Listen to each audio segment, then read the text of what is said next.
Let me ask you something. Have you ever walked out of a meeting and thought, I should have said that?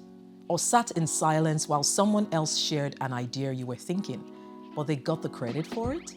It's not because they were smarter. It's not because they were better. It's because they spoke when you stayed quiet. But the truth is, workplaces don't reward great ideas. They reward ideas that are confidently communicated. In this video, I'm going to show you how to speak so confidently at work that people don't just hear you, they listen, they remember, and they respect what you have to say.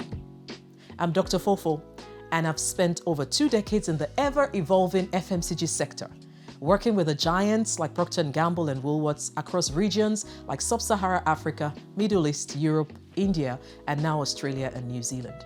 I didn't always speak with confidence.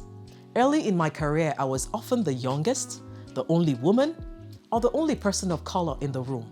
And I let that intimidate me. I had ideas, I had value, but I stayed quiet thinking I needed to be asked. Many times the ask never came. And when someone else shared a version of my idea, I realized the room didn't know what I was capable of because I hadn't given them the chance to hear it. That experience is what drove me to change and later to teach others how to claim their voice before silence costs them too. So here's how I can help people make sure that that doesn't happen to them. Let me start here. If you find it hard to speak up, it's not because you're weak. You're likely been trained to be silent. Like many people, I grew up in a culture where eye contact with elders was seen as disrespect, where speaking up uninvited was seen as arrogance. And that training didn't disappear when I entered global boardrooms. It followed me in. The problem wasn't my voice. It was what my mind told me before I used it.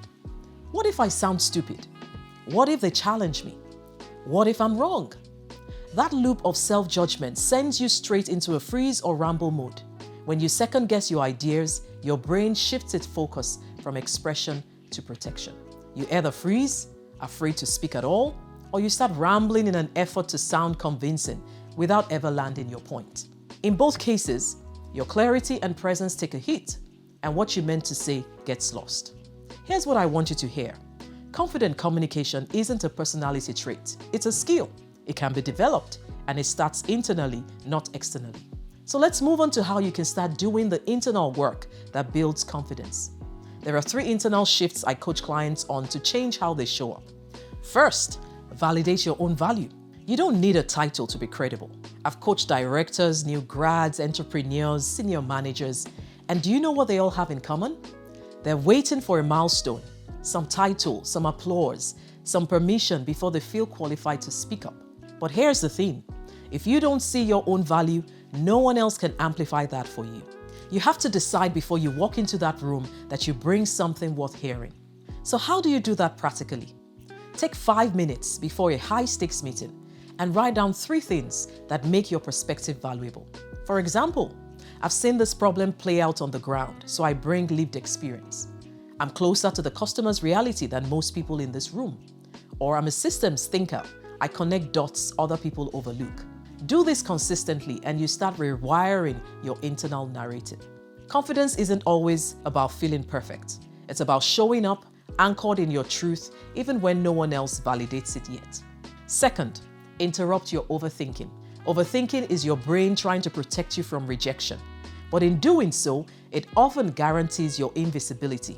Instead of spiraling with, what if that sounds dumb? Train yourself to ask, what's the cost of my staying silent? With that in mind, I want to challenge you to say just 1 sentence in your next team meeting.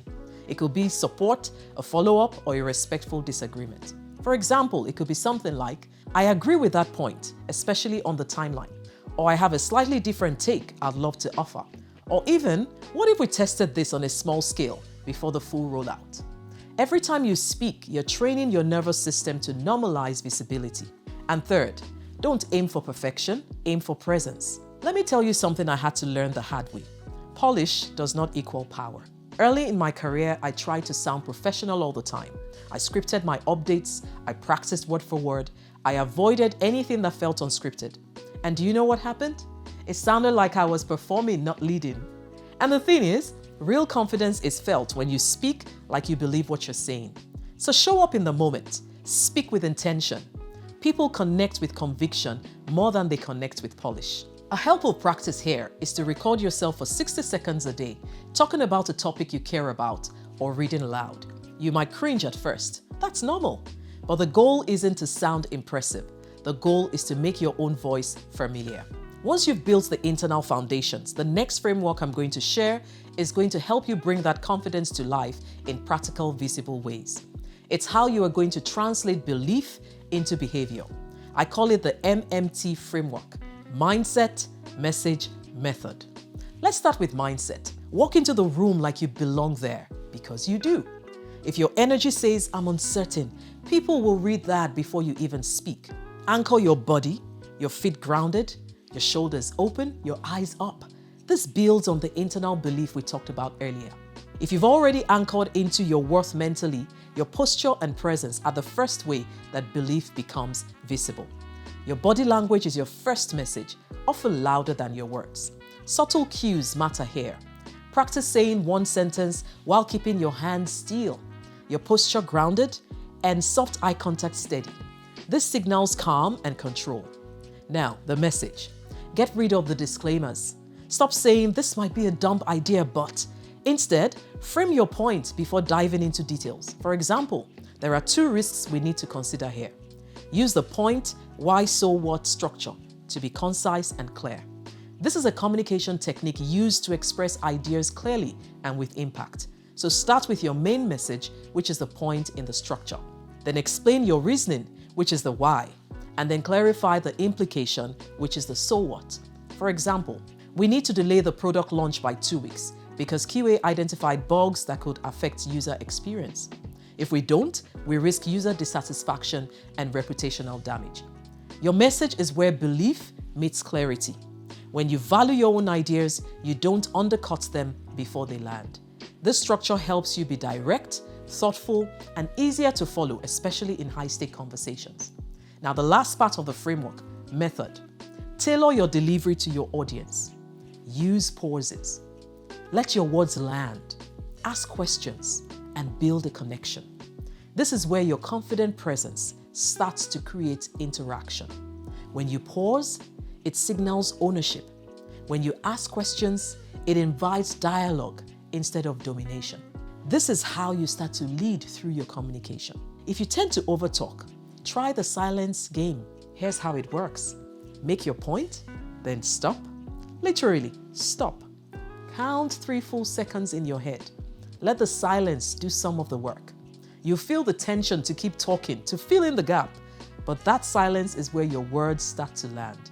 It signals confidence, not hesitation. Think about the last time someone made a bold statement then paused. The pause didn't feel awkward. It felt intentional. That's the power of silence when you own it. When you master the pause, you stop chasing validation and start commanding attention. It's one of the most underused tools in confident communication.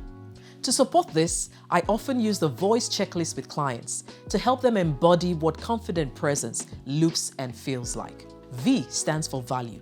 Reaffirm your internal belief. Know what you bring to the table and don't wait for someone else to validate it. O, ownership. When it's time to share, drop the qualifiers. Don't just relay information. You've got to claim your insight. I, incorporate tools. If you're worried about clarity, lean on structure. Use analogies, storytelling, or the point, why, so what approach we discussed. C, connection.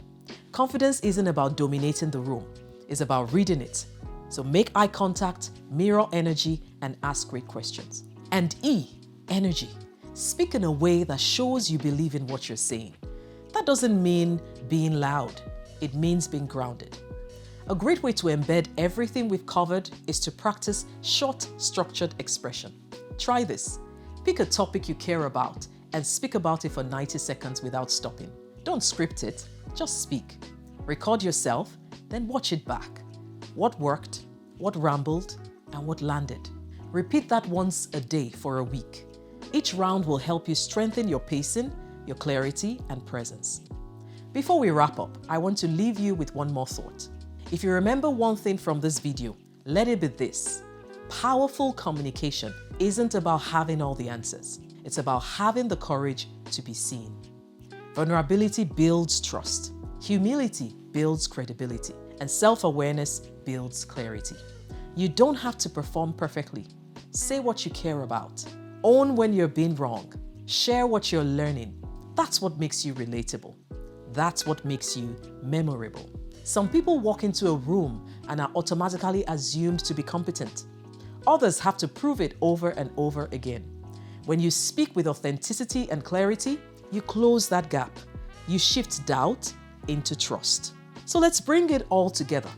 If you've ever doubted your voice, remember, the problem isn't that you don't have something to say. It's that fear hijacks the delivery. Your first step is internal. Validate your value, interrupt your overthinking, and show up with presence.